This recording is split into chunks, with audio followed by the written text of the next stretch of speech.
ఇటీవల కెనడాలో వరుస హత్యలు యావత్ దేశాన్ని వణికిస్తున్నాయి. ఇక ఈ హత్యల వెనుక ఇండియాలో సబర్మతి జైల్లో శిక్షణ భవిస్తున్న లారెన్స్ బిష్నోయి గ్యాంగ్ హస్తముందనే టాక్ వినిపిస్తోంది. ప్రస్తుతం కెనడాలో లారెన్స్ బిష్నోయి పేరు మారుమోగిపోతోంది. ఇక్కడి ప్రజలు బిష్నోయి గ్యాంగ్ను టెర్రర్ గ్రూప్గా ప్రకటించాలని ప్రభుత్వంపై ఒత్తిడి తెస్తున్నారు. ఇక కెనడా అధికారులు మాత్రం ఈ గ్యాంగ్ ఇండియా ప్రభుత్వం అండ చూసుకుని ఈ హత్యలు చేస్తున్నట్టుగా ఆరోపిస్తోంది. కాగా ఇటీవల జరిగిన పలు హత్యలు తామే చేసినట్టుగా బిష్నోయి గ్యాంగ్ ప్రకటించింది. తాజాగా కెనడాలో దుమారం రేగుతున్న హత్యలేంటో వివరాలు చూద్దాం.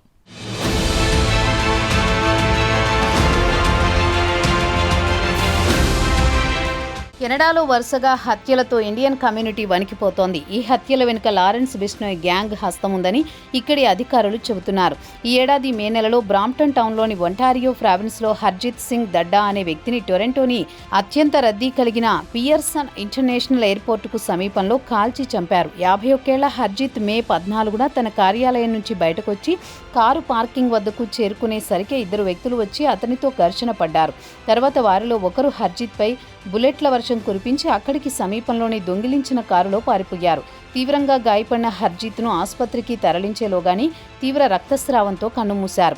2 గంటల తర్వాత ఫేస్బుక్లో హర్జిత్ను చంపింది తామే అని లారెన్స్ బిష్నోయ్ గ్యాంగ్ ప్రకటించుకుంది. ఈ ఘటన మరొక ముందే బ్రిటిష్ కొలంబియాకు చెందిన ఓ వ్యాపారి భారత సంతతికి చెందిన హర్జిత్ను చంపిన తరహాలోనే చంపేశారు. ఈ హత్య కూడా బిష్నోయ్ గ్యాంగ్ పనే అని తేలింది.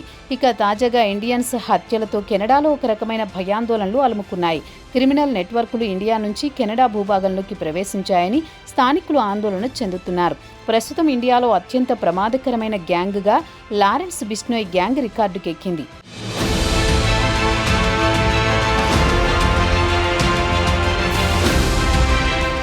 కెనడాలో తరచూ హత్యలు జరుగుతుండటంతో రాజకీయ నాయకులు కూడా ఫెడరల్ గవర్నమెంట్ను వెంటనే బిష్నోయ్ గ్యాంగ్ను టెర్రరిస్టు ఆర్గనైజేషన్గా ప్రకటించాలని డిమాండ్ చేసింది. దీంతో పోలీసులకు విశేష అధికారాలు లభిస్తాయి. చట్టపరంగా వీరిని అరెస్ట్ చేయడానికి వీలవుతుందని పలువురు పోలీస్ అధికారులు చెప్పారు. Alberta public safety minister Mike Ellis కూడా ఇంటెలిజెన్స్ వర్గాల సమాచారం బిష్నోయ్ గ్యాంగ్ కెనడాలోని పలు ప్రావిన్స్లలో హింసకు దిగడంతో పాటు బలవంతపు వసూళ్లకు పాల్పడుతోందని చెప్పారు. ప్రస్తుతం ఈ గ్యాంగ్ కార్యకలాపాలపై విచారణ చేపడుతున్నట్టు పోలీసు అధికారులు మీడియాకు విడుదల చేసిన ఒక ప్రకటనలో తెలిపారు. ఇక కెనడా రాజకీయ నాయకులు, చట్టసభ సభ్యులు ముక్తకంఠంతో బిష్నోయ్ గ్యాంగ్ను టెర్రరిస్టు గ్యాంగుగా ప్రకటించాలని ప్రభుత్వంపై ఒత్తిడి పెంచుతున్నారు. తాజాగా చట్టసభ సభ్యుల నుంచి పెద్ద ఎత్తున ఒత్తిడి రావడంతో మార్క్ కార్నీ ప్రభుత్వం సభ్యుల డిమాండ్ను పరిశీలించే పనిలో పడింది. కెనడాలో క్రిమినల్ గ్యాంగులు విచ్చలవిడిగా తిరుగుతున్నాయి. ముందు ప్రజల భద్రతను దృష్టిలో ఉంచుకుని ఎలాంటి జాప్యం చేయకుండా టెర్రరిస్ట్ ఆర్గనైజేషన్ ప్రకటించాలని కోరుతున్నారు చట్టసభ సభ్యులు. ఇక కెనడా అధికారులు కూడా చెప్పేదేమంటే ఇండియన్ ఇంటెలిజెన్స్ సహాయ సహకారాలతోనే బిష్నోయ్ గ్యాంగ్ ఇక్కడ పలు హత్యలకు పాల్పడుతోందని కెనడా ప్రభుత్వం ఆరోపించింది.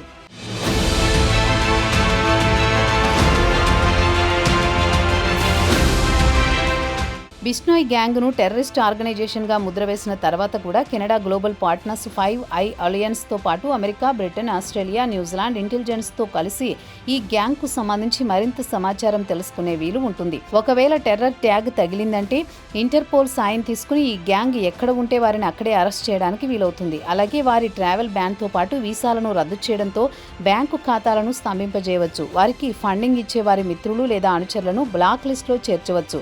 అయితే బిష్నోయ్ గ్యాంగ్ విషయానికి వస్తే వారికి రాజకీయ లేదా మతపరమైన లేదా సైద్ధాంతిక పరంగా ఎలాంటి లక్ష్యాలు లేవు. కాబట్టి బిష్నోయ్ గ్యాంగ్పై టెర్రరిస్టు ముద్ర వేయడం సబబు కాదంటున్నారు. ఒకసారి ఇలాంటి చర్యలు మొదలు పెడితే భవిష్యత్తులో ప్రమాదకరమైన క్రీడకు తెరలేపినట్టు అవుతుందని, రాజకీయ దుర్వినియోగం చేయడానికి ఆస్కారం ఉంటుందంటున్నారు పలువురు రాజకీయ నిపుణులు.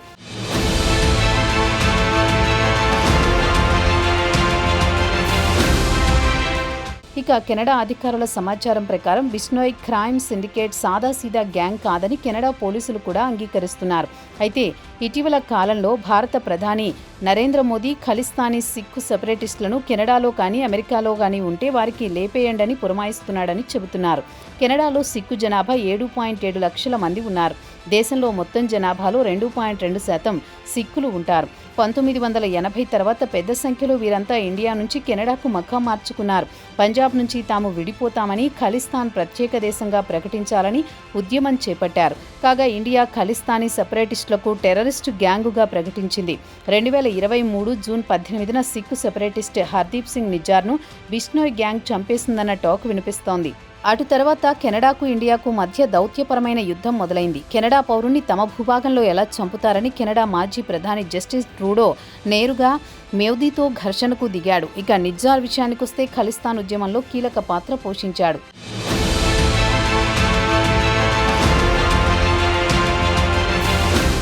అయితే ఇండియా వాదన మరోలా ఉంది. ఇండియా ప్రభుత్వం ఇప్పటికే 2 డజన్ల రిక్వెస్ట్లను కెనడాకు పంపించింది. అక్కడ ఉన్న బిష్నోయ్ గ్యాంగ్ సభ్యులను ఇండియాకు పంపించాలని, వారికి ఎక్కడ ఇండియా కోర్టులో శిక్ష పడేలా చూస్తామని చెప్పినా తమ విన్నపాన్ని పట్టించుకోలేదని ఇండియా చెబుతోంది. కాగా కెనడా, ఇండియా ప్రభుత్వాలు ఒకరిపై ఒకరు విమర్శలు ప్రతివిమర్శలు చేసుకుంటుంటే స్థానిక పౌరులు మాత్రం బిష్నోయ్ నెక్స్ట్ టార్గెట్ తామేనేమో అని వణికిపోతున్నారు. ఇక బిష్నోయ్ గ్యాంగ్ చేతిలో హత్యగావింపబడిన హర్జీత్ విషయానికొస్తే 3 దశాబ్దాల క్రితం కెనడా వచ్చి ఇక్కడ వ్యాపారం ప్రారంభించింది. బాగానే డబ్బు సంపాదించుకున్నారు. అతడు G&G ట్రక్కింగ్ సొల్యూషన్స్ అనే కన్సల్టెన్సీ కంపెనీతో పాటు కమర్షియల్ ఇన్సూరెన్స్ బ్రోకర్గా తన కంపెనీలను కెనడాలోని కాల్గరీ, ఎడ్మింటన్, అల్బర్టాకు విస్తరించాడు. 30 మంది వరకు ఉద్యోగులు పనిచేస్తున్నారు.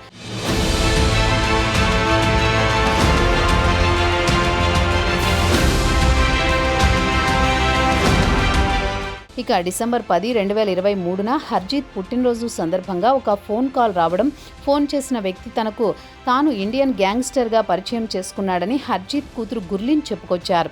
కాలర్ 5 లక్షల కెనడియన్ డాలర్లు, ఇండియన్ కరెన్సీ ప్రకారం 3 కోట్లపై చిలుకు డబ్బు డిమాండ్ చేశారు.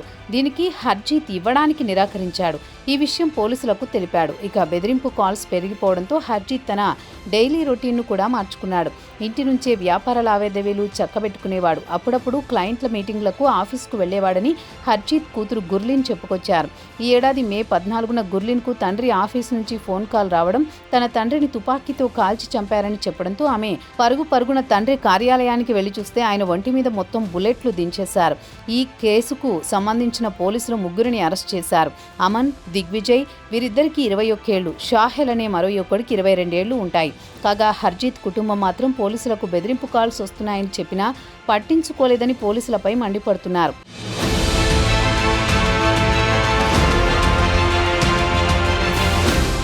ఇదిలా ఉండగా బిష్నోయ్ గ్యాంగ్కు చెందిన గోల్డీ బ్రార్, రోహిత్ గోడారాలు హర్జీత్ హత్యకు గురించి ఫేస్బుక్లో పోస్టు పెట్టారు. ఇండియాలో తమ రైవల్ గ్యాంగ్ ద్వారా తమ వ్యక్తిని చంపించాడని, అందుకే చంపామని వివరణ ఇచ్చారు. గోల్డీ బ్రార్ ఈ ఏడాది జూన్ 12న ఇండియాకు చెందిన వ్యాపారస్తుడు సత్విందర్ శర్మను బ్రిటిష్ కొలంబియాలో హత్య చేశారు. అటు తర్వాత జూన్ 20న బ్రాంప్టన్కు చెందిన వ్యాపారవేత్త ఎంపీ ధనోయాను గుర్తు తెలియని వ్యక్తులు కాల్చి చంపారు. దీనికి గోడారా, బ్రార్ బాధ్యత తీసుకున్నారు. ఇక చనిపోయిన హర్జీత్ శర్మ, ధనోవాకు ఖలిస్తాన్ ఉద్యమంతో లింకులున్నాయి.